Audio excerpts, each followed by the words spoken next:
목 디스크로 일단 상담을 하셨는데요. 일단 경추 디스크가 요즘 최근에 잘 많이 생기고 있습니다. 그 원인으로 보면 스마트폰이나 아니면 좀 잘못된 자세로 장시간 동안 공부한다거나 경직된 자세로 있는 경우, 또는 또 누워서 TV를 보거나 책 등을 보는 경우로 이제 경추에 무리가 많이 가서 생기는 경우가 많은데요.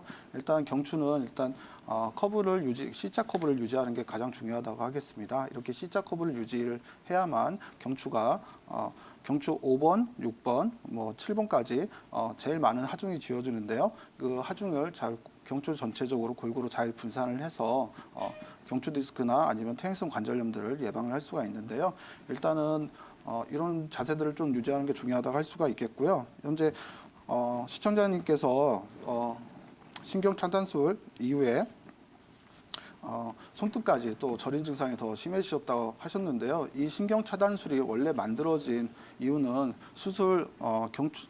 디스크 수술 이후에 그 환자분들이 수술을 했는데도 다리가 저리고 통증들이 남아 있어요. 뭐 이런 표현들을 하시는 경우가 있었습니다. 그래서 그런 경우에 신경 성형술이라 해서 디스크가 눌렸던 신경에 보면 유착이 되어 있는 경우가 있었거든요. 그래서 유착을 풀어주기 위해서 그쪽으로 카테터를 넣어가지고 약물을 싸줘서 이렇게 신경의 유착을 좀 풀어줬던 기법인데요. 일단 외국에서는 수술 이후에 그런 증상들이 남아있을 때 좀 쓰는 걸로 알고 있고요. 근데 우리나라에서는 이제 수술 전에 이제 환자분들이 수술을 하고도 좀 불편한 게 많이 남거나 아니면은 주변에서 좀 보면 수술 이후에 불편해요. 아니면 수술했는데 또 디스크가 또 재발해서 또 수술했어요.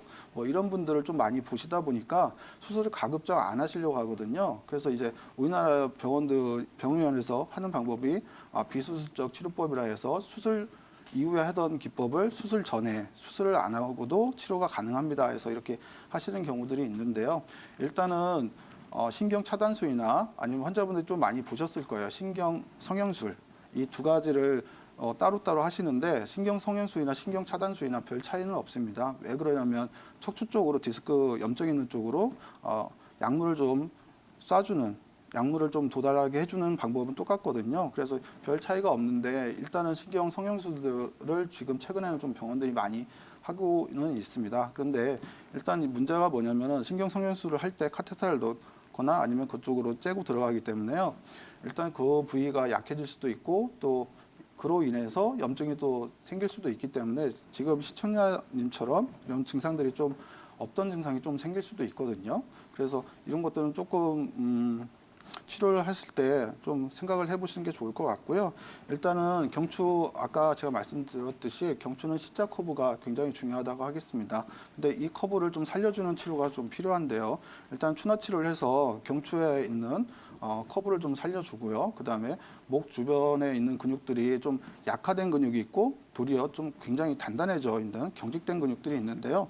예, 대표적으로 이 약화되어 있는 근육들이 경추에 있는 심부 굴곡근이라고 있고요. 그 다음에 경추에 붙어 있는 다혈근들이 있습니다. 근데 이런 근육들이 약화되어 있고, 그 다음에 우리가 겉에서 볼 수 있는 뭐 목에 있는 흉쇄유돌근이나 사각근이나 승모근들 이런 근육들은 굉장히 단단해져 있거든요. 근데 이렇게 근육이 단단해지게 되면 자연스럽게 거북목 증상이 생기게 됩니다. 그래서 거북목이 생기다 보면 경추 5번, 6번, 7번 쪽으로 많은 하중을 받게 돼서 여기서 이제 디스크가 많이 튀어나오게 되는데요.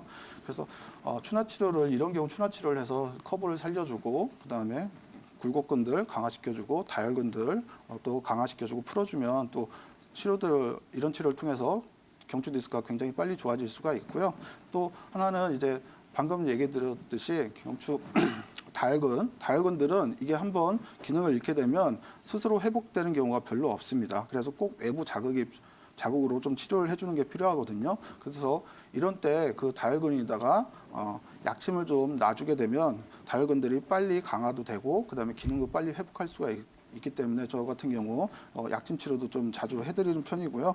그다음에 이제 한약을 좀 써드린 걸 좀 권해드리고 싶은데요. 한약을 쓰는 이유는 경추 디스크 같은 경우 염증입니다. 그래서 염증을 좀 가라앉혀 줄 수도 있고요. 제가 아까 말씀드렸듯이 인대나 근육들이 너무 약해져 있는 경우가 많습니다. 그래서 이렇게 한약을 썼을 때 인대 근육들이 굉장히 빨리 강화가 되고 그로 인해서 디스크 증상들도 빨리 호전이 되거든요. 그래서 가까운 한의원 가셔서요. 그 경추에 대해서 추나 치료도 좀 받으시고 약침도 좀 맞고 그다음에 한약도 좀 써보시는 걸 권해드리고 싶습니다.